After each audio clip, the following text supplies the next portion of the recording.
ലോകത്തെ ഏറ്റവും വില കൂടിയതും ഏറ്റവും ടേസ്റ്റി ആയിട്ടുള്ള ജാപ്പനീസ് വൈഗു ബീഫ്.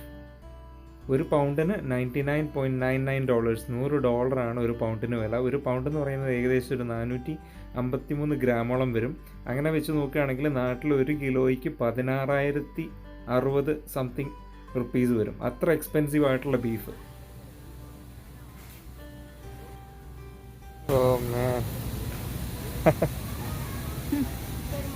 കുഞ്ഞു പീസാണ്. ഭയങ്കര ലോകത്തെ ഏറ്റവും ടേസ്റ്റി ആയിട്ടുള്ള എക്സ്പെൻസീവ് ആയിട്ടുള്ള എന്ന് പറയുന്നത്. ഇത് മാർബിൾ ടെക്സ്ചറിലാണ് അതിന്റെ ഫാറ്റ് കണ്ടോ. ആ സൈഡിൽ. അതുകൊണ്ട് ഇത് ഭയങ്കര ജ്യൂസി ആയി സാധനം. അതുകൊണ്ടാണ് സ്റ്റേക്ക് ഉണ്ടാക്കാൻ വേണ്ടിയിട്ട്. അതുകൊണ്ടാണ് ഇത്ര എക്സ്പെൻസീവ്. ഇത് പൗണ്ടിന് $99, ലോകത്തെ ഏറ്റവും എക്സ്പെൻസീവ് ആയിട്ടുള്ള ബീഫ്.